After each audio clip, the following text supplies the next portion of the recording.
नमस्कार भक्तों, जय मां पद्मावती, जय गुरुदेव। एक घर कुंडली में होता है और दूसरा घर वह जिसमें आप रहते हैं।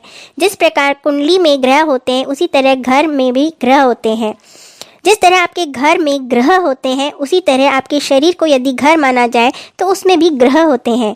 इसका मतलब 3 घर हो गए। पहला घर वह है जिसे कुंडली कहते हैं या जो आकाश होता है, 360 डिग्री के 12 भागों में विभाजित होता है। दूसरा वह घर जिसमें आप और आपका परिवार रहता है और तीसरा वह घर जिसे शरीर कहते हैं, क्योंकि आप शरीर ही तो है जहां आपके सभी रहते हैं, ग्रह भी रहते हैं, रिश्ते भी रहते हैं और आपका परिवार से जो भी नाता है वह भी रहता है। अब जानते हैं इन्हें सुधारने के तरीके, जिससे आपका भविष्य भी बदल जाएगा और सुखों के साथ आप करोड़पति भी बन जाएंगे। तो सूर्य के लिए पिता का सम्मान करें और गुड़, तांबा व गेहूं का दान करें। सूर्य को जल चढ़ाएं और सोना धारण करें। यदि सोना संभव ना हो तो तांबा धारण करें। चंद्र के लिए माता का सम्मान करें। चावल, दूध और चांदी का दान करें। प्रदोष का व्रत करें और चांदी धारण करें।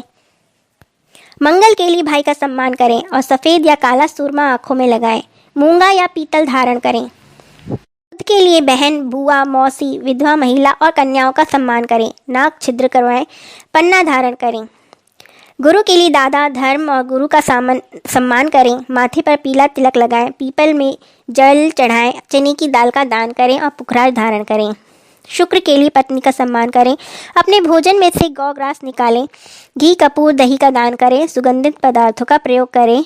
हो सके तो हीरा धारण करें। शनि के लिए काका, मामा आदि का सम्मान करें। कीकर की दातुन करें और कौवे को रोटी खिलाएं। छाया दान करें। जोड़ लगा हुआ लोहे का छल्ला या नीलम धारण करें।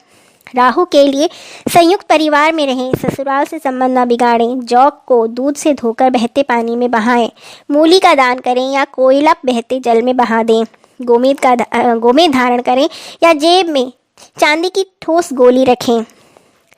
केतु के लिए कर्ण छिद्र करवाएं। कुत्ते को रोटी खिलाते रहें। काले और सफ़ेद तिल बहते पानी में बहाएं। नींबू, तिल और केले का दान करें। इसके साथ ही यदि कुंडली में चंद्र और बुध इकट्ठे हो जाते हैं तो इसका अर्थ होता है राहु का खराब होना। कुंडली में यदि नॉर्थ ईस्ट कटा होता है तो इसका मतलब होता है सांस तो होना, पर दिमाग से वह व्यक्ति मृत प्राय ही माना जाता है, यानी कोमा में होना। ऐसे में नवविवाहित जोड़े को कभी भी नॉर्थ ईस्ट में नहीं सोना चाहिए। हो सके तो वहाँ पर शिव जी की फ़ोटो, जहाँ पर वह अपनी ध्यान योग मुद्रा में हो, पहाड़ों पर बैठे हो, इस तरह की फ़ोटो नॉर्थ ईस्ट में लगानी चाहिए। यदि बृहस्पति खराब होता है तो सैटर्न भी अपने आप ही खराब हो जाता है। उसको ठीक करने के लिए शनिवार से शुरू करके 8 बादाम शिव जी पर चढ़ा दें, 4 वापस ले आएं और एक डब्बे में भरकर रख दें। यह क्रिया आपको 43 दिन तक करनी है। फिर इसे वेस्ट में अपने घर की पश्चिम दिशा में स्थापित कर दें। 1 साल बाद इसे प्रवाहित कर वापस इस क्रिया को दोहराएं। यदि बृहस्पति अशुभ फल दे रहा है तो अंगूर ले आएं। कुछ अंगूर भी ला सकते हैं जिन्हें छोटे छोटे टुकड़ों में काट दें। उन्हें शहद के साथ भिगा लें। फिर आम की लकड़ी पर देशी कपूर और घी डालकर हवन बना लें और उसमें ओम ग्राम ग्रीम ग्रोम सह गुरुवे नमः इस तरह से 108 आहुतियाँ दे दें। इस प्रकार हर गुरुवार को यह यज्ञ करना चाहिए। इससे गुरु अपनी उच्च स्थिति को प्राप्त करते हैं। राहु हमेशा प्रॉब्लम्स ही क्रिएट करते हैं। जैसे यदि वह केतु के साथ बैठ जाते हैं तो झगड़े आदि कराते हैं। पार्टनरशिप्स में धोखा मिलता है। 12वें घर का रेहू प्रेत दोष तक उत्पन्न कर देता है, प्रेत योग बनाता है। इसलिए किसी बंजर ज़मीन से मिट्टी लाकर अपनी सिर के चोटी वाले स्थान पर रगड़कर उसे स्नान करना चाहिए। यदि आपकी कुंडली में शनि की महादशा चल रही है, प्रत्यंतर दशा चल रही है या ढैया या 7.5 चल रही हो और अपने शनि नेगेटिव प्रभावों से आपको दुखी कर रहे हो तो एक मिट्टी का चौमुखा दीपक लें। उसमें सरसों का तेल डालें। थाली पर रखना है जिस पे काजल से क्लीम लिख दें। उस तेल में अपनी छवि देखें और ओम क्लीम कालिकाय नमः इस मंत्र का 108 बार जाप करें या बिना गिने भी आप उसे लगातार जाप करते रहें 1 से 2 मिनट तक।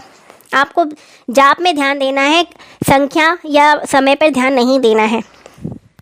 उसके बाद इस दीपक को ले जाकर किसी चौराहे पर रख दें। उसमें अपनी मध्यमा उंगली का नाखून काटकर डाल दें और दीपक को प्रज्वलित कर घर वापस आ जाए। बिना मुड़े देखे पीछे आपको घर वापस आना है। हाथ मुंह धो लेने हैं और ही प्रवेश लेना है। इस प्रकार यह प्रयोग 8 शनिवार तक करने से शनि अनुकूल प्रभाव देने लगेंगे।